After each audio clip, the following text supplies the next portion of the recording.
കൃഷ്ണ മുരാരി ഹരേ ഗുരുവായൂരപ്പ. ഗുരുവായൂർ ഏകാദശി ഇങ്ങ് അടുത്തിരിക്കുകയാണ്. ഭഗവാന്റെ ഭക്തർക്കെല്ലാം ഈ ദിവസം പ്രിയപ്പെട്ടതാണ്.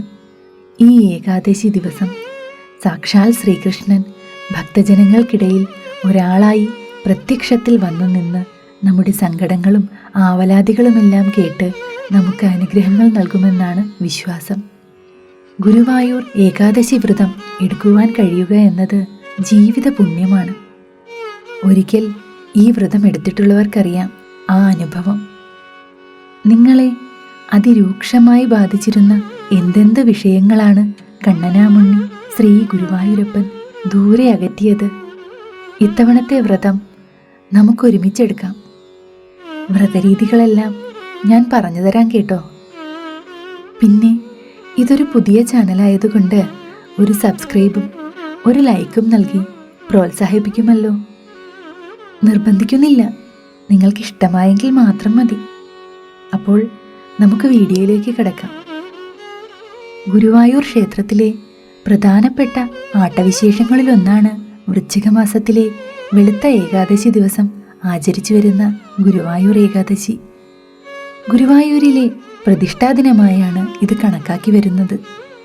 ഐതിഹ്യപ്രകാരം വൈകുണ്ഠനാഥനാൽ തന്നെ നിർമ്മിക്കപ്പെട്ടതും ബ്രഹ്മാവ്, സുതപസ്, കശ്യപൻ, വസുദേവർ എന്നിങ്ങനെ പോയി ഒടുവിൽ ശ്രീകൃഷ്ണ ഭഗവാന്റെ തന്നെയും പൂജയേറ്റുവാങ്ങിയതുമായ പാതാളാഞ്ജന നിർമ്മിതമായ വിഷ്ണു വിഗ്രഹം ദേവഗുരുവായ ബൃഹസ്പതിയും വായുദേവനും ചേർന്ന് പ്രതിഷ്ഠ നടത്തിയത് വൃശ്ചിക മാസത്തിലെ വെളുത്ത ഏകാദശി നാളിലാണെന്ന് വിശ്വസിക്കപ്പെടുന്നു.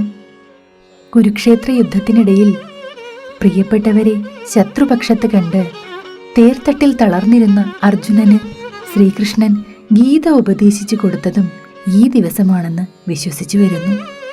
അതിനാൽ ഗീതാദിനമായും ഇത് ആചരിക്കപ്പെടുന്നു. കേരളത്തിൽ സ്വന്തമായി ഏകാദശി ആഘോഷങ്ങളുള്ള അപൂർവം വൈഷ്ണവ ക്ഷേത്രങ്ങളിലൊന്നാണ് ഗുരുവായൂർ ക്ഷേത്രം. ഹൈന്ദവ വിശ്വാസമനുസരിച്ച് വൃശ്ചിക ഏകാദശി ദിവസം മഹാവിഷ്ണുവിനോട് പ്രാർത്ഥിച്ചാൽ വളരെയധികം ഫലങ്ങൾ ലഭിക്കുമെന്നാണ് വിശ്വാസം. ഇതേ ദിവസം തന്നെ സർവ്വദേവീദേവന്മാരും വിഷ്ണുവിനെ ദർശിക്കാൻ എഴുന്നള്ളുമെന്നും വിശ്വസിക്കപ്പെടുന്നു. ഈ ദിവസം ക്ഷേത്രങ്ങളിലെത്തി പ്രാർത്ഥിക്കുന്നത് വിശ്വാസികളെ സംബന്ധിച്ചിടത്തോളം ഏറ്റവും പുണ്യകരമായ കാര്യം കൂടിയാണ്. ശ്രേഷ്ഠ വ്രതങ്ങളിലൊന്നായാണ് ഗുരുവായൂർ ഏകാദശി വ്രതത്തെ വിശ്വാസികൾ കരുതുന്നത്. ആഹാരമൊന്നും കഴിക്കാതെയാണ് വിശ്വാസികൾ സാധാരണമായി ഏകാദശി വ്രതമെടുക്കുന്നത്. ശാരീരിക അസ്വസ്ഥതകളുള്ളവർ അരിയാഹാരം മാത്രം ഒഴിവാക്കി വ്രതമെടുക്കുന്നു. ഗുരുവായൂർ ഏകാദശി വ്രതം അനുഷ്ഠിച്ചാൽ ഈ ലോകത്തിൽ മാത്രമല്ല മരണാനന്തര ലോകത്തിലും ഇതിൻ്റെ ഫലങ്ങൾ ഉണ്ടാകുമെന്നാണ് വിശ്വസിക്കപ്പെടുന്നത്. സാമ്പത്തിക നേട്ടം, ഐശ്വര്യം, മനഃശാന്തി, രോഗശാന്തി തുടങ്ങിയ നിരവധി നേട്ടങ്ങൾ ലഭിക്കുമത്രേ. വിഷ്ണുപ്രീതിക്കും കുടുംബത്തിൻ്റെ ഐശ്വര്യത്തിനായും വിശ്വാസികൾ ഏകാദശി വ്രതം അനുഷ്ഠിച്ചു വരുന്നു. ഒരു ചന്ദ്രമാസത്തിൽ വെളുത്തതും കറുത്തതുമായി 2 പക്ഷങ്ങൾ ഉണ്ടാകും.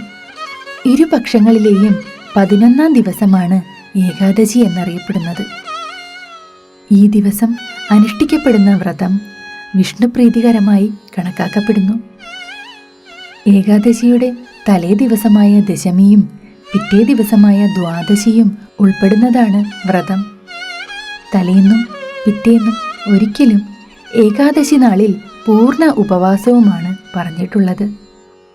അത് സാധിക്കാത്തവർ തുളസി തീർത്ഥം സേവിച്ച് ദിവസം കഴിക്കുന്നു.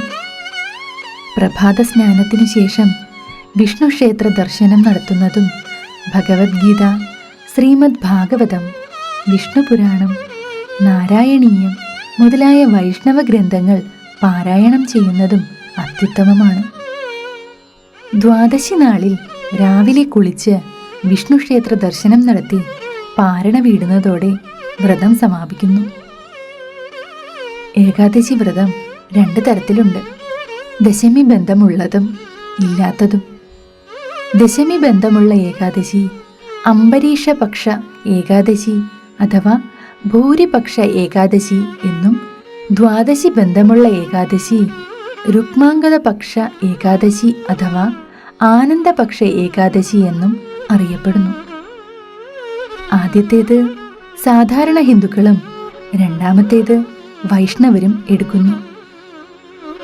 ആദ്യത്തെ കൂട്ടർക്ക് സൂര്യോദയം മുതലാണ് ദിവസാരംഭം. ഇവരുടെ ചിട്ടയിൽ സൂര്യോദയം കഴിഞ്ഞ് 6 നാഴിക ഏകാദശിയുണ്ടെങ്കിൽ അന്ന് വ്രതമെടുക്കാവുന്നതാണ്. എന്നാൽ രണ്ടാമത്തെ കൂട്ടർക്ക് സൂര്യോദയത്തിന് 1.5 മണിക്കൂർ മുമ്പ്, അതായത് അരുണോദയ സമയം മുതലാണ് ദിവസാരംഭം. ഇക്കൂട്ടർക്ക് ദശമി ബന്ധം പാടില്ല. തലേ ദിവസം ദശമി കുറച്ചുണ്ടാകയാൽ പിറ്റേ ഏകാദശി തീരെയില്ലെങ്കിലും പിറ്റേന്നാണ് ഇവർ വ്രതമനുഷ്ഠിക്കുന്നത്. കേരളത്തിൽ പൊതുവെ രണ്ടാമത്തെ ചിട്ടയനുസരിച്ചാണ് വ്രതമനുഷ്ഠിക്കാറ്. ഏകാദശിയുടെ 2ാം പകുതിയും ദ്വാദശിയുടെ 1ാം പകുതിയും ചേർന്ന 60 നാഴിക സമയം ഹരിവാസരം എന്നറിയപ്പെടുന്നു. ഈ സമയത്ത് ഉറക്കമടക്കമുള്ള എല്ലാ കാര്യങ്ങളും നിഷേധിക്കപ്പെട്ടിരിക്കുന്നു. അഖണ്ഡ നാമജപമാണ് ഈ സമയത്ത് വിധിക്കപ്പെട്ടിരിക്കുന്നത്. ഈ സമയം കഴിഞ്ഞാണ് പാരണ വീടുന്നത്. അപ്പോൾ പ്രിയപ്പെട്ടവരെ, ഇന്നത്തെ വീഡിയോ നിങ്ങൾക്ക് ഏവർക്കും ഉപകാരപ്രദമായി കാണുമെന്ന് വിചാരിക്കുന്നു. വീഡിയോ ഇഷ്ടമായെങ്കിൽ ലൈക്ക് ചെയ്യാനും ഷെയർ ചെയ്യാനും സബ്സ്ക്രൈബ് ചെയ്യാനും മറക്കരുതേ. നിങ്ങൾക്ക് ഇതുമായി ബന്ധപ്പെട്ട് എന്തെങ്കിലും സംശയമുണ്ടെങ്കിൽ മറക്കാതെ കമന്റ് ചെയ്യുമല്ലോ. ഞാൻ സമയം പോലെ നിങ്ങൾക്ക് മറുപടി നൽകുന്നതായിരിക്കും. അപ്പോൾ മറ്റൊരു വിശേഷവുമായി വീണ്ടും കണ്ടുമുട്ടാം. കൃഷ്ണ ഗുരുവായൂരപ്പ, ഏവർക്കും സർവൈശ്വര്യങ്ങളും ആയുരാരോഗ്യ സൗഖ്യവും എല്ലാ മംഗളങ്ങളും ഉണ്ടാകട്ടെ.